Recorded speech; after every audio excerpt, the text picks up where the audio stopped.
옛날 얘기 한번 좀 해볼게요. 중국에 전설 속의 여덟 임금, 삼황오제라는 임금이 있었어요. 뭐, 왜 그리스 로마 신화에서 뭐 인류에게 불을 가져다 주고 뭘 해주고 그런 그 신화적인 사람들 있죠? 그 여덟 임금.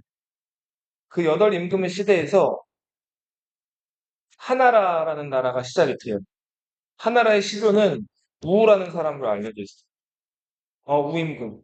이 사람은 여름에 황하 강물이 넘치면 그 넘치는 강물을 넘치지 않게끔 뚝을 쌌거나 아니면은 물길을 만들어가지고 물이 공급 안 되는 마을로 물을 공급시키는 역할을 했던 사람이에요. 이런 걸 치수라고 하죠. 치수의 신 우. 그래서 오제 마지막 임금이었던 순임금으로부터 임금 자리를 물려받아요. 수는 자기 자식이 있었는데 우한테 임금 자리를 물려주는데 이거를 선양이라고. 근데 우임금도 현명한 이제 그 이기란 사람한테 임금 자리를 물려주려고 그랬는데 우임금을 따르던 신하들이 그 이한테 가지 않고 우임금의 아들이었던 계한테 갔단 말이에요.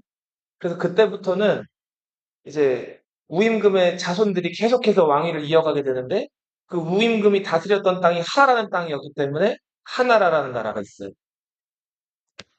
하나라가 400년 정도 이어지다가 그렇죠. 걸이라는 임금이 폭군이었어요. 그래서 이 걸 왕을 상족을 이끌던 탕이라는 그 임금이 몰아내고 네, 중국을 통일하게 돼요. 탕은 이윤이라는 사람의 도움을 받았고요. 상나라까지는 이전에 이 상나라나 하나라 이 삼왕오제 이야기는 다 전설 속의 이야기로만 알려져 있었는데 중국에서 한의원 하시던 분이 거북이 등껍질이나 배껍질 같은 거 갈아가지고 한의하고 있었단 말이에요. 근데 거북이 배껍질 잔뜩 쌓여 있는데 가가지고 이거 갈아보려고 했는데 한자가 써 있는 거예요. 알아봤더니 이게 옛날 그 상나라 때 쓰는 한자예요. 그래서 역사학자들한테 이걸 맡겨가지고 해독을 해봤더니 사마천이라는 사람이 쓴 역사책 사기에 나와 있는 상나라 내용이랑 그대로 일치했단 말이에요. 이게 갑골문이라고 하는. 자, 갑골문으로 인해서 상나라 역사는 정말 실제로 존재했던 역사라고 이제 세상에 드러나게 됐어요. 하나라 사망오제 때 이야기는 아직 그 하나라 때 실제로 썼던 뭐 문화재라든지 이런 것들 추측되는 건 있지만 그날 그때 썼던 글자나 이런 게 남아있질 않아요. 그래서 요 이전은 전설 속의 왕조라고 보시면 돼요. 그러니까 기록에만 나와 있는 왕조. 그럼 그 요 이후부터 상나라 이후부터는 이제 역사라고 부르죠. 예, 그렇죠. 문자로 기록된 이유니까. 상나라가 또 한 400여 년 잘 가다가 상나라에 이제 주라는 임금이 있었는데 폭군이었어요. 그래서 이제 중국 역사에서 아주 살기 좋은 평화로운 시대 하면은 이 오제 마지막 임금이 요임금, 순임금이었거든요. 그래서 요순 시절이라고 부르고 평화로운 시기. 반면에 군주가 정치를 못하거나 폭군이거나 이러면은 걸주라고 많이 얘기를 해요.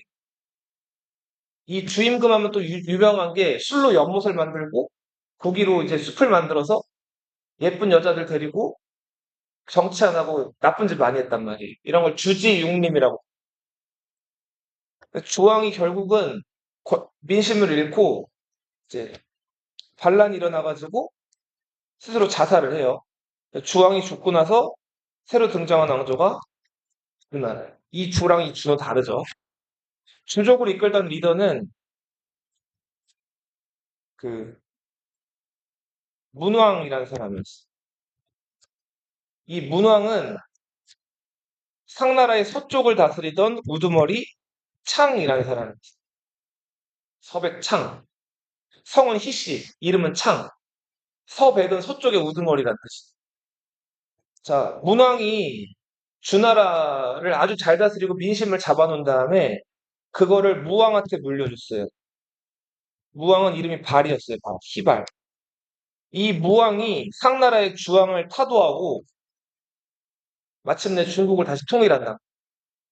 자, 주나라가 이렇게 섰어요. 주나라가 상나라 무너뜨릴 때 주나라를 도왔던 공신들한테 땅을 나눠주고 나라를 세우게 했어요. 이런 거를 봉건제라고 불렀어요. 이때 주나라 왕에게 땅을 받았던 사람들을 제후라고 불렀어요. 맞아요. 그 제후에는 등급이 있는데 5등급이 있어요. 공후, 백자남 등급이 있단 말이에요. 그중에서 공이 제일 높은 거예요. 그 상나라 무너뜨리는데 공을 세웠던 강상이라는 사람이 이제 공이라는 그 제후 칭호를 받은 거예요. 그리고 그 강상의 후손들이 제수라는 강이 흐르던 지역을 다스려서 제나라의 시조가 돼요. 강상의 그 자식들이 강상이 죽은 다음에 강상을 평가해가지고 클태자를 올렸어요. 시오라고. 그래서 강태공이라고 불립니다.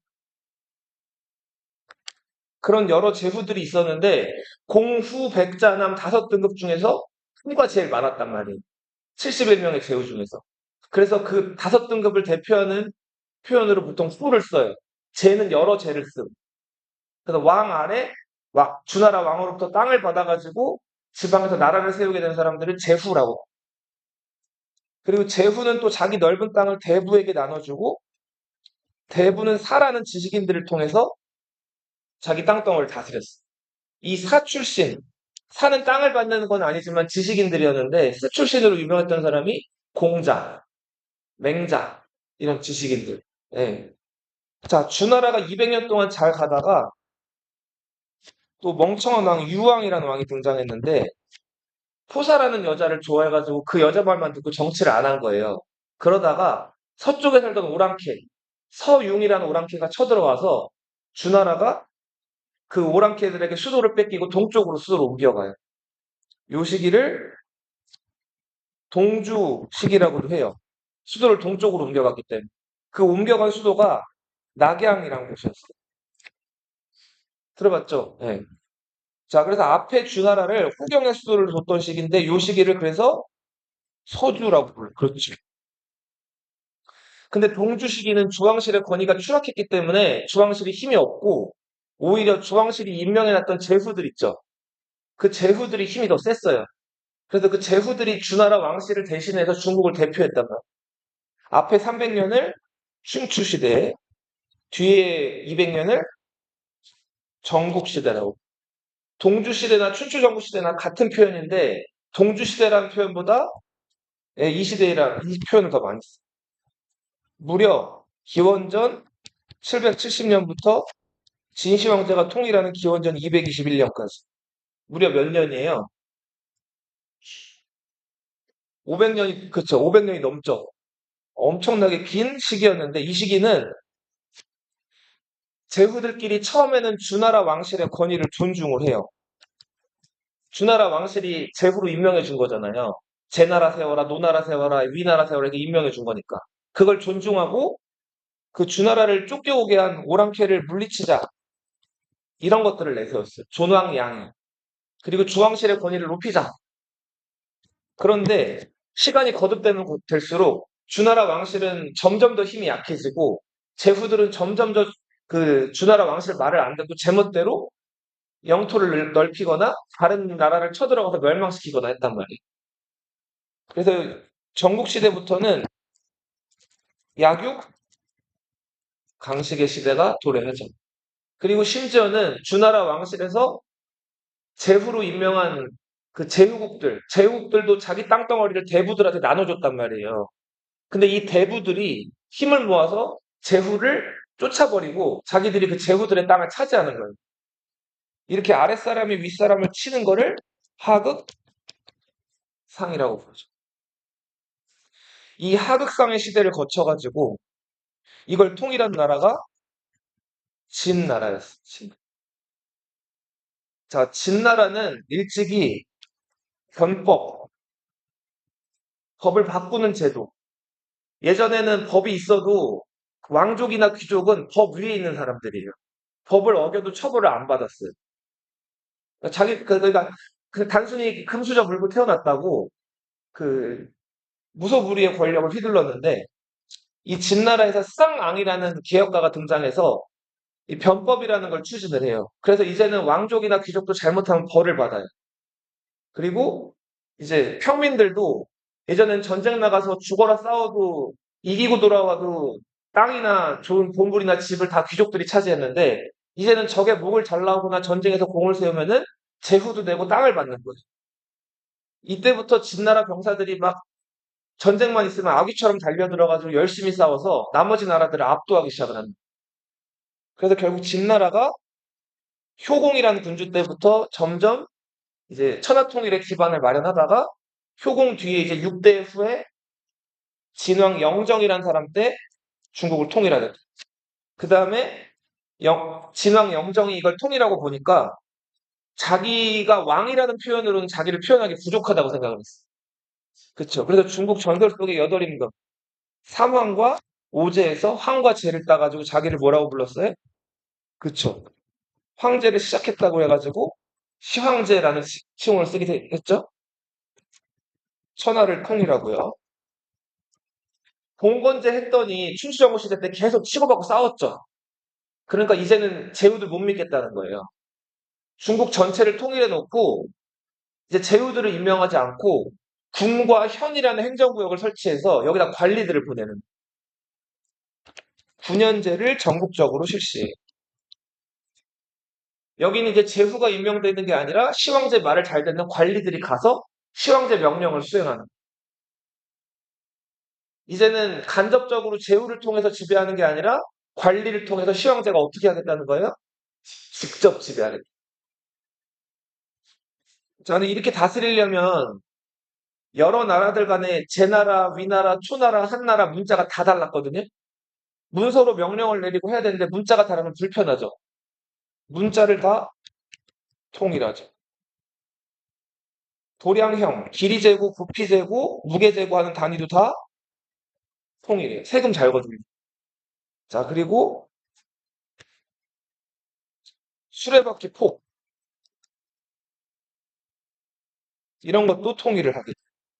예전에는 제나라 길, 조나라 길, 위나라 길, 수주영국 시대 때 이 각 나라별로 나라 안에 있는 길들 그 폭이라든지 수레바퀴 크기나 이런 게 다 달랐어요.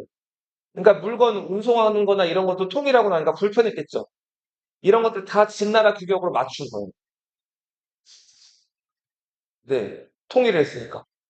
그리고는 관리를 보내놓고도 불안하죠. 관리들이 진시황제가 명령 임명을 한 사람이긴 하지만 언제 무슨 생각을 할지 모르니까. 진시황제가 이런 것들을 감시할 겸 중국을 계속 돌아요. 그죠? 이렇게 도는 거를 순행이라고. 이거를 무려 5번. 5번을 돌고 5번째 순행에서 수명이 다 돼서 그 올량거라는 수레 안에서 죽는단 말이에요. 진시황제가 죽었을 때 진시황제의 죽음을 알고 있는 사람은 딱 한 사람이 있었어요. 진시황제의 수레, 그리고 말, 그리고 진시황제가 그 황제의 상징으로 가지고 있는 옥새, 이런 거를 관리하는 환관 조고라는 사람이 있었는데 그 조고가 아주 성격이 은큼한 사람이었어요. 진시황제가 죽었다는 거를 자기만 알고 있다가 그 순행을 따라왔던 막내 왕자, 진시황제의 막내 아들 호해라는 왕자를 찾아가요. 그 호해는 어렸을 때부터 조고가 스승을 해가지고 길렀던 사람이에요. 글도 가르치고 이거저거 알려줬던 사람. 근데 재능이 없는 사람이었어. 멍청하고 술 좋아하고 여자 좋아하고 노는 것만 좋아. 근데 이 호해한테 가서 진시황제 죽었다는 걸 알려요. 당시 진시황제의 맏아들 부소라는 사람이 태자였는데 부소는 똑똑하고 뛰어난 사람이었는데 저 멀리 떨어져 있었어요. 만리장성이라고 들어봤어요? 네, 만리장성이 있는데 흉노를 막기 위해서 몽염이라는 장군이랑 같이 있었단 말이에요. 진시황제가 보낸 거예요. 자, 근데 진시황제랑 멀리 이제 태자가 떨어져 있었죠? 태자는 이걸 까마득하게 몰랐어. 조고가 호해를 설득해가지고 진시황제가 유서를 남겼는데 부소한테 황제 자리를 물려주기로 했다. 우리만 입을 꾹 닫고 유서를 바꿔치기 하면 황제에 오를 수 있다 이거예요. 그리고 한 사람을 더 포섭을 해요. 진시황제의 오른팔로서 9년제 실시와 진시황제의 통일을 적극적으로 도왔던 이사라는 신하가 있었어요. 이 이사는 능력 있고 똑똑한 사람이었는데 조고가 이사를 불러요. 자, 그 다음 설득을 하죠. 자, 지금 진시황제가 죽었는데 고소 황태자가 아니라 호의 왕자한테 황제 자리를 우리 주자고 유서를 바꿔치기 합시다. 이사가 처음에는 길길이 날때요. 말도 안 된다. 내가 나가서 다 얘기할 거야. 근데 이렇게 얘기하죠. 조고가. 자, 지금 만리장성 밖에 있는 부소와 부소를 옆에서 도와주고 있는 몽염이란 장군.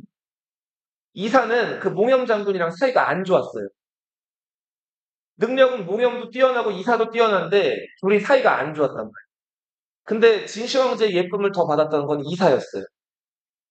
그리고 이사는 부소와도 사이가 그렇게 좋지는 않았어요. 근데 부소랑 몽염은 지금 만리장성 밖에서 흉노 막으려고 같이 나가 있죠. 그러다 보니까 부소랑 몽염은 굉장히 사이가 어땠을까요? 친했단 말이에요.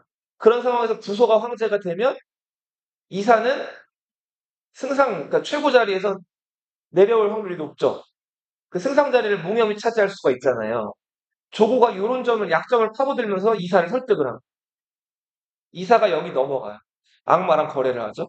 유서를 바꿔치기 하고 자, 그 멍청한 그 막내 왕자 호해를 황제로 즉위를 시킵니다.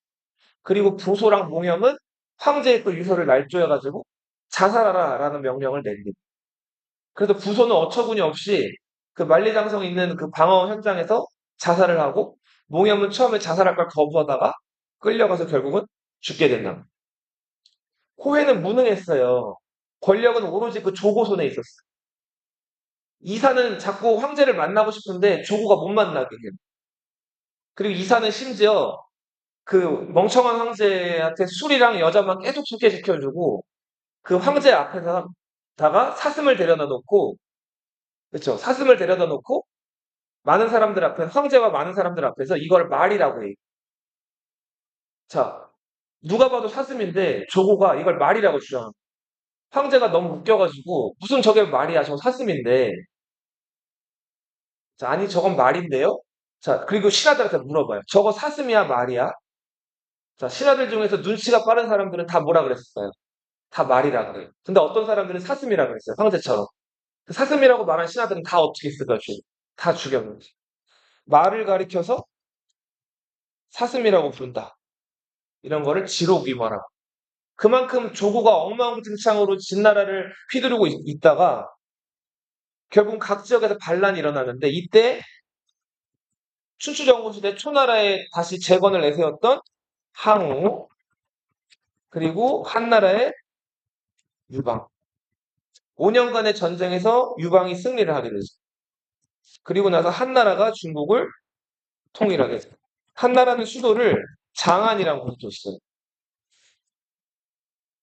한나라가 200년 동안 잘 가다가 이 한나라 황실이 점점 약해지고 한나라 황실의 그 외가댁 식구들, 외척들이 권력을 잠시 가져가는데 이때 한나라 황실의 외척이었던 왕씨, 왕망이라는 사람이 한나라 황제로부터 황제 자리를 빼앗아요. 그리고 세운 나라가 신나라예요.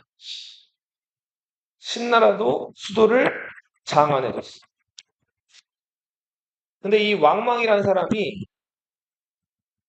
지방에 있는 여러 귀족들이나 이런 사람들한테 세금을 많이 걷고 그 귀족들 권한을 제한하니까 자, 그 귀족들이 열받아서 같이 힘을 합쳐가지고 반란을 일으켰어. 그리고 멸망한 한나라의 유씨, 유방의 후손인 유씨를 다시 황제로 세운단 말이에요. 이게 후한이에요. 후한은 수도를 낙양에 두게 돼요. 자, 후한도 그럭저럭 200여 년을 잘 가다가 결국은 외척들, 환관들이 서로 권력을 가지고 다퉈요. 황제권이 점점 약해진단 말이에요. 이때 조조라는 사람이 위나라, 그리고 한나라의 재건을 내건 총나라의 유비, 그리고 강남에 오나라라는 나라를 세운 자, 삼국지 시대가 열리게 되죠. 이거를 위나라가 총나라를 멸망시키죠. 그리고 위나라 안에서 정변이 일어나서 조씨를 몰아내고 사마씨가 권력을 장악해. 사마씨가 세운 나라가 진나라였어요. 이 진은 앞에 진이랑 달라요. 그리고 진나라가 오나라를 멸망시키면서 다시 삼국을 통일하게 돼요. 자, 진나라를 세운 사람은 사마염이라는 사람.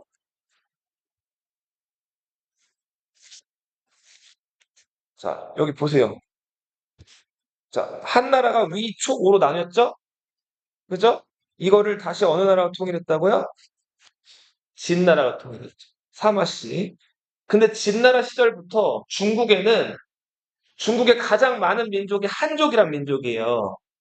한족이 아니라 자, 흉노, 만리장성 북쪽에 살았던 사람들이죠. 몽골의 선조들, 선비족, 강족, 저족, 갈족 이런 다섯 오랑캐들이 중국으로 스멀스멀 들어와가지고 같이 살고 있는.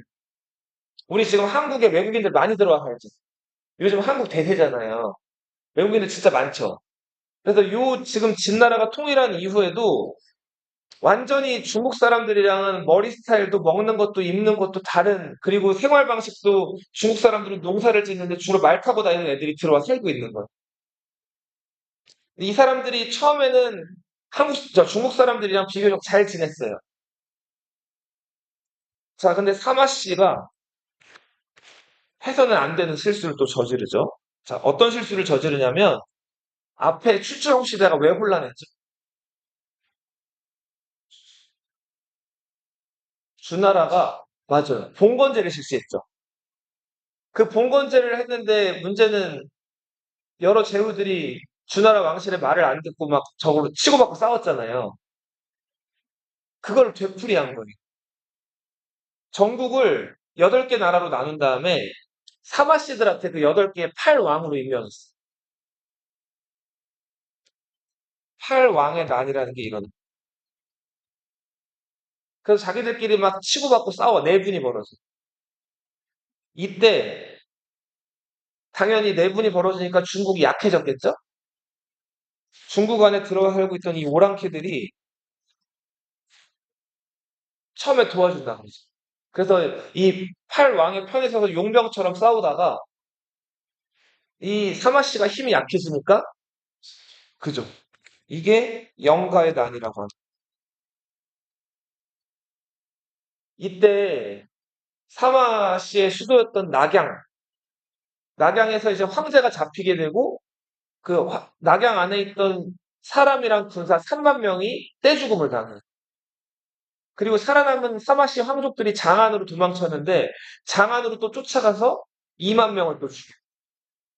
그래서 살아남은 사마씨 황족들이 이번에는 그 오랑캐들이 말 잘 타니까 큰 강이 있으면 못 건너올 거 아니에요. 장강이라는 그 남쪽의 강을 건너가지고 강 남쪽에 진나라를 다시 재건한다. 수도를 낙양에서 동남쪽으로 옮겼기 때문에 이 진을 동진이라고. 무슨 진? 그럼 앞에 진을 뭐라고 할까? 네, 서진이라고. 이제 한족들은 동진으로 쫓겨오게 되고 그 중국의 북쪽, 화북이라고 하는데 그 북쪽은 다섯 오랑캐가 지배를 하게 되는데 이 오랑캐들이 16개의 나라를 세워요. 이 시기를 무슨 시기라고 부른다? 5호 16국이라고 부른다. 다섯 오랑캐가 16나라를 세웠다라는 뜻이에요. 평화로웠을까요? 혼란했을까요? 많이 혼란했어요. 계속 전쟁. 그리고 특히나 이 5호 16국, 이 오랑캐들이 중국에 당시 살고 있던 여러 귀족들, 호족이라고도 불렀는데 이 사람들을 살려줬을까요? 다 죽였을까요? 많이 죽인다. 자, 이 혼란한 틈에 선비족이라는 그 오랑캐가 세운 위나라가 있었어요. 네, 이 위나라는 앞에 위나라랑 한자가 똑같기 때문에 구분을 해가지고 북쪽에 세워진 위나라라고 해서 이렇게 불러요. 북위라고.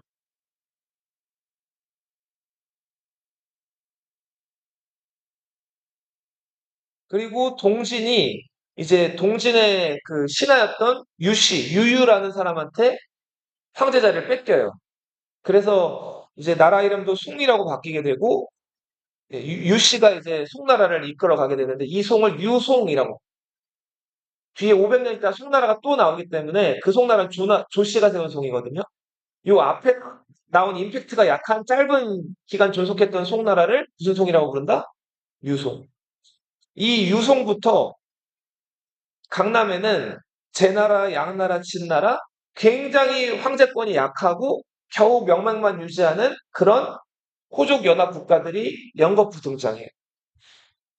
양쯔강 남쪽에 있는 이 약한 남쪽의 왕조들을 가리켜서 통합해서 뭐라고 부른다? 남조라고.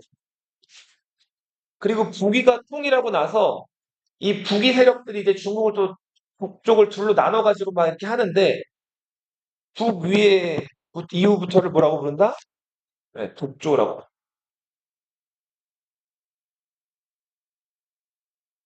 자, 북위는 좀 알아두셔야 돼요. 이 북위라는 나라는 선비족이 세운 나라예요. 무슨 족? 선비족. 맞아요, 맞아요. 오, 잘 알고 있어요. 선비족 중에서 고구려 침략한 성씨는 혹시 들어봤을지 모르겠는데 모용씨라는 씨. 이 모용수, 모용황 이런 사람들이 고구려 쳐들어와가지고 혹시 고구려의 미천왕이라고 들어봤어요? 이 미천왕이 맞아요. 오, 북한에 낙랑군 몰아내고 고구려 잘 다스렸던 사람인데 미천왕 죽은 다음에 미천왕이 묻힌 무덤을 이 선비족들이 와가지고 파헤쳐 간다. 그때 미천왕의 아들이면서 고구려 왕이 고국 원왕이라는 왕이었어요. 혹시 들어봤어요? 맞아요. 고국 원왕은 굉장히 진퇴양난이었죠. 북쪽에서는 선비족이 쳐들어오고 남쪽에서는 백제 근초고왕이라고 들어봤나요? 이렇게 올라와서 평양에서 백제를 막다가 화살에 맞아 죽죠. 그 선비족 중에서 이 북이는 모용씨는 아니고 탁발씨라는 성씨가 세운 나라예요. 아까 556국 시대 때 북쪽에 살던 중국 사람들, 오랑캐들이 다 어떻게 해버렸다 그랬죠? 죽여버렸다 그랬죠? 땅 주인이 다 죽었다는 거예요. 그러니까 텅 비었겠죠. 임자 없는 땅들이 많았단 말이에요. 그래서 이때 북위가 이제 딱 그 중국을 지배하게 되면서 임자 없는 땅들을 백성들에게 나눠줘요. 이런 거를 균전제라고 뭐라고 부른다? 균전제. 자, 근데 땅을 백성들에게 나눠준다. 이거 듣기는 굉장히 좋은 얘기죠. 이거 나눠주는 게 세상에 공짜가 없죠. 나눠주고 그거 백성의 땅이라고 인정이 되면 그 백성은 이제 뭐 해야 될까요? 그치. 나라에서 땅을 받았으니까 세금을 내는. 이때 만들어진 세금 제도가 조용조라고 하는. 자, 나라에서 땅 주인이 다 죽었다 그랬죠? 그러니까 백성들한테 땅을 나눠줘요. 구분전, 영업전이란 땅을 나눠주고 대신에 세금을 거두게 하는. 조는 뭘까요, 조? 당시 사람을 다 농사 짓는 사람들이죠. 곡식이에요, 곡식. 조는 뭐라고요? 곡식. 그래서 곡식을 세금으로 내는 거를 조세라고 부릅니다. 용은 뭘까요, 용? 비슷해요. 몸을 쓰는 거예요. 근데 군사로도 쓰이고 가서 뭐 다리를 짓거나 그렇죠. 건설 현장에 투입되기도 하고. 마지막 이 조는 그 지역의 특산물을 내는. 이거 한국 사회도 등장을 하거든요. 한국 사회는 어떻게 등장하냐면 조세, 곡물, 공납이라고도 하죠. 역이라고 등장하거든요. 그러니까 한국에서 세금 거두는 이 체계를 다 중국에서 가져온 거예요. 근데 이게 뭐 베꼈다고 해서 부끄러울 게 아니라 중국은 이 당시에 그냥 지금으로 치면 미국 같은 나라예요. 그러니까 웬만한 정치 제도나 그리고 우리나라 태조 이성계 세종대왕 이 묘호도 다 어디서 가져온 거예요. 다 중국에서 가져온 거예요. 그 당시 중국이 되게 선진적이었기 때문에 이런 거를 가져다가 우리 거에 맞게 쓴 거예요. 조세는 아까 뭐라 그랬죠? 뭘 내는 거? 곡식을 내는 거. 곡물은 뭘까요, 이거는? 특산물을 내는 거. 역은 노동력을 바치는 거. 군사력 혹은 요역이라고 해서 몸 써서 공사 짓거나 일하는 거. 이런 것들이 요때 만들어져요. 그리고 또 하나 땅을 줬으니까 세금만 내는 게 아니라 일정 기간 와가지고 군대에도 복무하라는 거예요. 자, 이런 제도를 부병제라고. 자, 근데 선비족은 전체 인구가 30만도 안 돼요. 근데 이때 중국 인구는 추정되기로만 1억 5천만 명. 자, 그런데 이제 전쟁을 뭐 1억 5천만이라고 해도 흩어져 살고 있고, 이 사람들이 다 군대로 또 증발되는 건 아니니까, 선비족이 또 소수지만 워낙 말을 잘 타고 활을 잘 쏘니까 군사력이 강했단 말이에요. 그러니까 소수가 다수를 지배하는 거예요. 근데 이럴 경우에 문제가 생기죠. 방금 정민이가 얘기했던 것처럼 너무 숫자가 많잖아요. 그죠?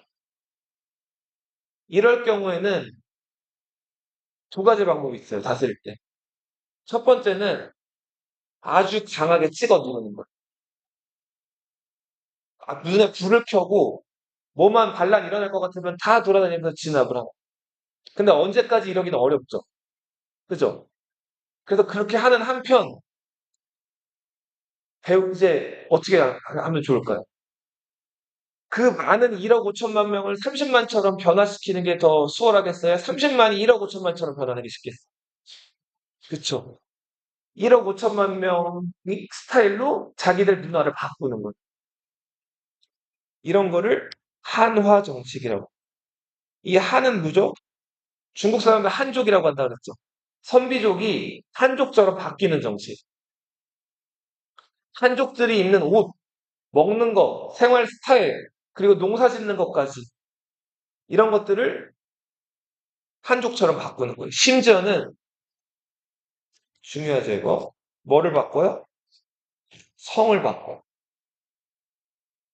당시 네, 탁발시라는 그 오랑캐 성에서 한족의 전통성인 원시로 성도 바꾸게 돼요. 그리고 수도도 저 만리장성 근처에 있는 평성이라는 아주 추운 데 있었는데 그 북방에 살았는데 선비족들이 낙양이라고 하는 거는 주나라 때부터 중국 전통의 수도죠. 수도를 이쪽으로 옮기게 돼요. 이거 귀족들이 좋아했을까요? 안 좋아했을까요? 선비 귀족들이 안 좋아해요. 근데 황제가 너무 강력하게 이걸 추진하니까 선비 귀족들이 누구한테 접근했을 것 같아요? 황제가 말이 안 통하니까. 황제 뒤를 이을 어린 황태자한테 접근을 해요. 그러면서 아버지한테 얘기를 좀 해가지고 그 수도를 낙양에서 다시 평석으로 좀 옮기자. 그렇게 황태자를 꼬신단 말이에요. 어린 황태자가 신하들 그 구슬림에 넘어가가지고 아버지 휴문제한테 그 얘기를 했어요. 그랬더니 아버지 휴문제가 어떻게 했을 것 같아요? 황태자를 죽여버려. 그리고 교체한다고. 그 정도로 이 황제가, 선비족 황제가 강력하게 마음을 먹고 수도도 옮기고 성도 바꾼 거예요. 그리고 완전히 이제 그 선비족의 문화를 좀 내려놓고 중국 문화를 받아들이게 됩니다. 자, 이런 것들을 좀 어려운 얘기로 호는 오랑캐죠? 오랑캐와 한족이 뭐가 된다? 융합된다. 호한, 융합이라고. 자, 이 북위는 잘 나가다가 내분이 생겨요. 그래서 서위와 동위, 이게 둘로 나뉘어요. 서위가 조금, 원래는 동위가 더 땅도 크고 힘도 셌는데, 서위에 뛰어난 정치가들이 연거푸 등장해가지고, 서위가 더 주도권을 가져가다가, 서위 안에서 쿠데타가 일어나가지고, 원씨가 이제 몰락하고, 주나라가 세워지게 돼요. 근데 앞에 주나라가 있기 때문에 복주라고. 그리고 동위에서도 쿠데타가 일어나서, 고씨가 나라를 장악하고, 제나라가 세워져요. 제. 업이라는 곳이 수도예요. 네, 맞아요. 업성이라는 곳이 있었어요. 자, 그러다가 북주가 북제를 멸망을 시켜요. 그리고는 강남에 있던 송제, 양진, 남조 중에서 이 진이라는 약한 나라까지도 멸망을 시킨다. 그리고 북주 안에서 이 우문씨의 외가댁 식구, 외척이었던 양씨가 쿠데타를 일으켜요. 그래서 나라를 세웠는데 이 나라가 무슨 나라다? 수나라. 들어봤어요? 고구려. 맞아요. 그 수나라. 자, 근데 방금 얘기했죠? 너무 무리하게 고구려 쳐들어오다가 금방 망한단 말이에요. 30년도 채 안 돼서. 그리고 나서 수나라의 또 외가댁 식구들, 이시성을 가진 사람들이 당나라를 재건해요. 이 당나라는 또 수가 고구려랑 싸웠다면 당나라도 어디랑 싸우죠? 고구려랑 싸우죠. 그 고구려 전에 먼저 어느 나라 멸망시켜요? 백제를 멸망시키죠. 누구랑 연합해서? 나당 동맹이라고 들어봤죠? 고구려 때 처음에 좀 고전을 하죠. 하지만 결국은 신라와 힘을 합쳐서 고구려 내분이 일어나, 영계성분 죽고 내분이 일어나잖아요. 고구려를 멸망시키죠. 자, 보세요. 이 시기를 위촉5 중에서 어느 나라가 제일 힘이 셌을까요? 위나라가 힘이 제일 세요. 그 위촉5를 어느 나라가 삼국통일하죠? 그쵸. 서진이 삼국통일하죠. 위진, 그리고 556국과 동진의 혼란한 시기가 있었죠. 그러다가 어느 정도 안정기로 접어든 게 556국을 선비족이 어느 나라가 통일하죠? 북이가 통일하죠. 남쪽에서는 송제, 양진의 남쪽의 왕조들이 계속 이어가죠. 이 시기를 위진, 남북조 시대라고. 위진, 그렇죠. 남쪽의 왕조, 북쪽의 왕조 이런 시대. 이거를 통일한 300년 동안의 혼란기를 통일한 나라가 어느 나라? 수나라예요. 그리고 금방 고구려 쳐들어가다 금방 망하고 이어진 나라가 당나라. 뒤에 그림 보세요. 556국의 혼란기였죠? 33페이지. 그거를 통일한 나라가 이제 북쪽에는 북쪽의 왕조, 북위가 있었죠? 남쪽의 왕조는 송이 있었죠? 그러다가 송이, 제, 양, 진 계속 왕조 교체가 이루어졌죠. 북위는 서위, 동위로 나뉘었다가 서위는 북주에게, 동위는 또 북제로 나뉘고 막 이러죠. 그러다가 결국은 북주가 북제를 멸망시키고 북주 안에서 쿠데타가 일어나서 수나라가 만들어지고 수나라가 진나라를 멸망시키면서 중국을 다시 통일하게 됩니다. 자, 우리 북위라는 나라는 좀 기억을 해야 되는데 북위라는 나라 무슨 정치겠다 그랬죠? 예. 자, 보세요. 유목민족들은 뭐 타고 다녀요? 말 타고 다니죠. 말 타고 다닐 때 바람 불잖아요. 펄럭거리면 유리해요, 불리해요? 불리하죠. 사냥하거나 할 때. 그래서 이 유목민들은 옷을 입을 때 이렇게 소매가 넓은 옷을 입을까요? 좁은 옷을 입을까요? 좁은 옷을 입.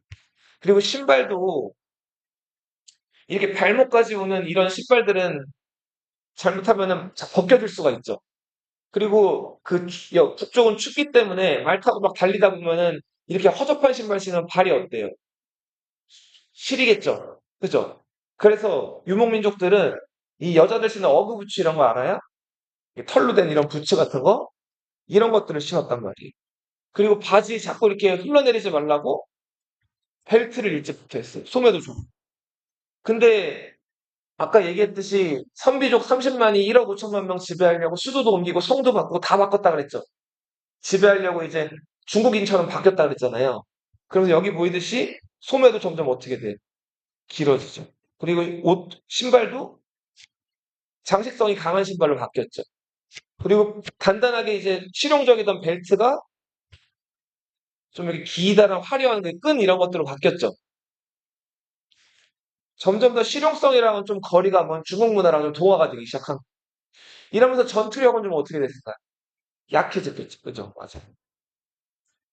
한편, 만리장성 이북에 살거나 아니면 만리장성 그 근처에 사는 유목민족들은 이 평소에 이동 생활을 해요. 어디 머무는 사람들이 아니, 농사를 짓는 게 아니니까. 가축들 풀 먹일 거 따라가지고 풀 있는 곳을 따서 이동 생활하는데, 그래서 이동식 가옥, 텐트 같은 걸 치고 게르라는 곳에 산단 말이에요. 근데 이들은 이제 이동해가지고 거기다가 이제 뭐 깔고 자고 이러는데, 그냥 바닥에다가 이불 깔면은 그 찬기가 다 올라오죠. 습기나. 그러니까 이들은 잘 때 어떻게 잘까요? 네, 바닥에 뭘 깔지 않고 침대를 만들어서 높여놓고 잔단 말이에요. 그리고 심지어 생활할 때도 그냥 땅바닥에 앉지 않고 이런 곳에 앉아요. 뭐죠? 의자. 오랑캐가 한족의 문화를 받아들인 것도 많지만 한족도 요 무렵에 오랑캐 문화를 받아들이게 된단 말이에요. 이런 것들을 호환 융합이라고.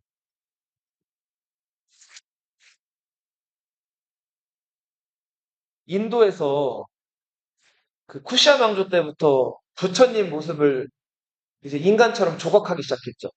알렉산드로스 침략 받은 이후부터. 그죠? 자, 그러면서 점점 이 부처님 모습을 조각하기 시작했는데 기원 전후 한나라 때 불교가 중국으로 넘어 들어오거든요. 인도에서 비단길 따라서. 그래서 이제 부처님 모습을 조각하는 것들이 유행하기 시작하는데 이런 그 자연에 있는 암벽 이런 데다가 부처님을 이걸 깎아 들어가서 만드는 거예요. 이 높이가 막 18m 이래요. 이 거대한 이런 그 암벽을 깎아가지고 불상을 만드는 거예요. 윈강석굴의 불상 이런 것들. 요 시기는 전쟁이 너무나 많았기 때문에 걸핏하면 죽어요. 혼란하죠. 그래서 이런 경향들이 나타나요. 은둔이 뭐죠? 숨는 거예요, 숨는 거. 그리고는 물 맑은데, 공기 좋은데 가가지고, 거기서 쉬나 읊고, 그리고 뭐 귀족들은 돈이 좀 있으니까 그 돈 까먹으면서 뭐 검은고 같은 거 악기 연주하고, 그러고 평화롭게 살아가는 거예요. 한자가 좀 다를 거예요. 근데 비슷해요, 의미는. 자, 그렇게 해서 은둔하고 이렇게 묻혀 사는 거. 이런 것들을 청담사상. 그런 것들이 반영된 시, 도연명의 귀거래서. 귀거래는 고향으로 돌아간다는 뜻이거든요. 자, 돌아가서 속세랑 어울리지 않고 묻혀 살겠다. 자, 지금 오랑캐들이 막 귀족들이나 왕들 막 다 죽였죠.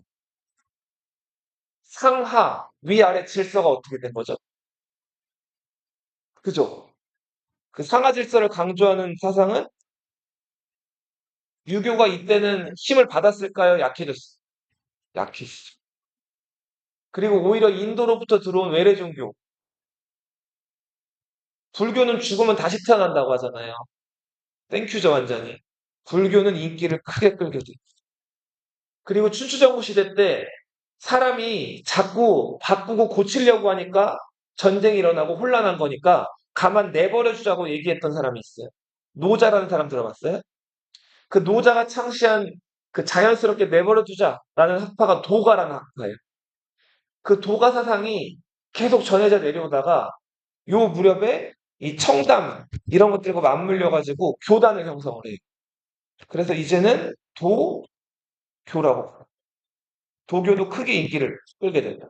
그러니까 뭐 자연에 있는 뭐 잡신들이나 뭐 강이나 산이나 해나 이런 것들을 섬기는 그런 종교라고 보시면. 그리고 궁중에서 여인들의 생활이나 이런 것들을 묘사해 놓은 고개지의 여, 사잠들 이런 그림도 유행하게 됩니다. 자, 뒤를 이어서 등장한 왕조가 어느 나라 어느 나라?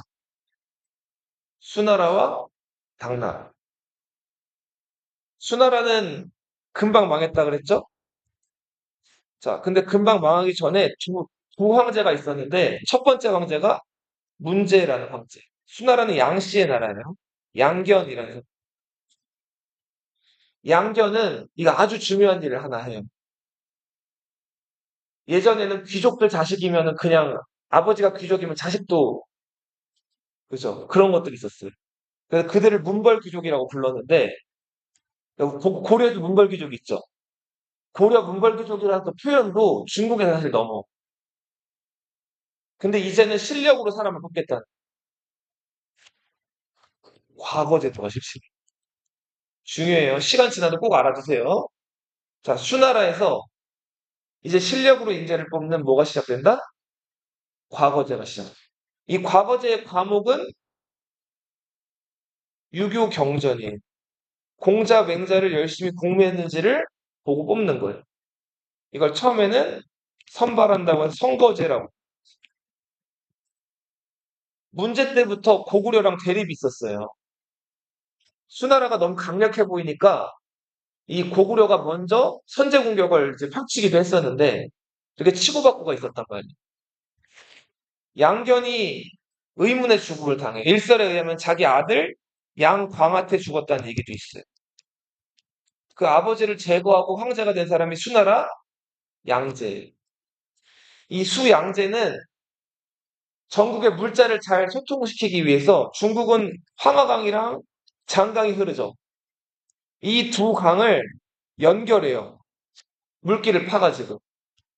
이 땅을 파가지고 만든 물길을 운하라고. 근데 엄청 큰 운하죠. 이 운하를 무슨 운하라고 한다? 대우. 나중에는 여기 북경, 베이징까지 연결. 남쪽에 여기 항저우부터. 자, 수천 킬로에 달하는 대운하를 건설해서 강남과 그쵸 화북을 물자를 연결시킵니다. 이게 건설할 때는 백성들 엄청 괴롭혔는데 건설되고 나니까 훗날 어떻게 됐어요? 그쵸. 아주 편리해지다. 113만 군대를 동원해가지고 고구려 공격했다가 성공했나요? 실패했나요? 무슨 대처? 결국은 이거 이후에도 두 번, 세 번 원정을 더 갔다가 다 실패하면서 중국에서 반란이 일어나. 그래서 수나라가 뭘로 바뀌게 되죠? 당나라는 이씨의 나라예요. 이씨가 이 수나라 황실 양씨의 이종 사촌이에요. 외척 가문이었어요. 자, 오늘은 여기까지 할게요. 당나라 얘기는 다음 시간에 더 할게요.